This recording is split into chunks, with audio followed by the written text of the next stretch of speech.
Demokrasi zaferinin yıl dönümünde meydana Gaziantep Valisi Ali Yerlikaya, Büyükşehir Belediye Başkanı Fatma Şahin, AK Parti Gaziantep İl Başkanı Mehmet Eyüp Özkeçeci, Şahinbey Belediye Başkanı Mehmet Tahmazoğlu, Şehit Kamil Belediye Başkanı Rıdvan Fatıloğlu, Gaziantep Sanayi Odası Başkanı Adil Konukoğlu, Sanko Holding Onursal Başkanı Abdülkadir Konukoğlu, Müsiat Gaziantep Şube Başkanı Mehmet Çelenk, Gaziantep Ticaret Odası Başkanı Beyhan Hıdıroğlu, Gaziantep Ticaret Borsası Yönetim Kurulu Başkanı Ahmet Tiryakioğlu ve binlerce vatandaş katıldı. Şahinbey Mehteran takımının marşları ile tasavvuf müzikleri ve şiirlerin çalındığı gecede vatandaşlar geç saate kadar zaferi kutladı.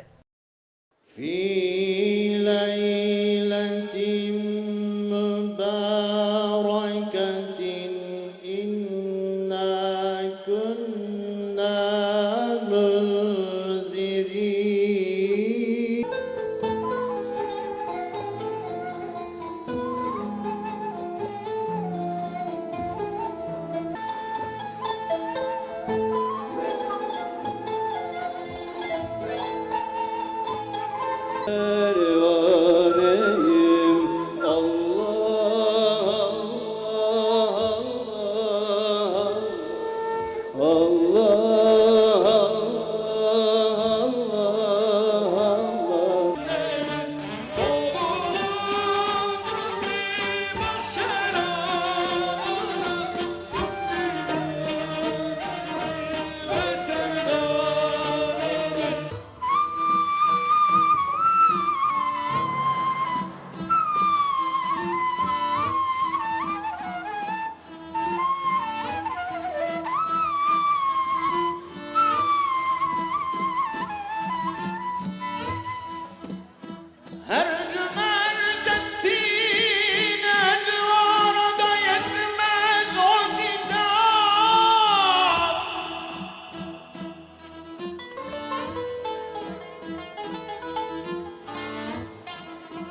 seni ancak ebediyetlere der istiyam. Halimi ketmetme bülbül.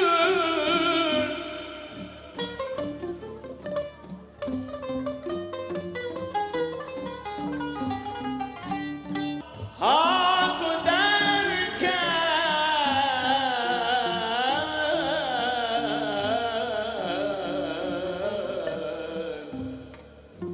bizi de unutmadır.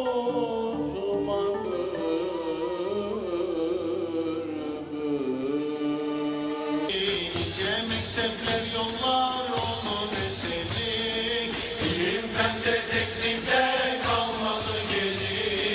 Nice mektepler yollar onun eseri. Hay hay!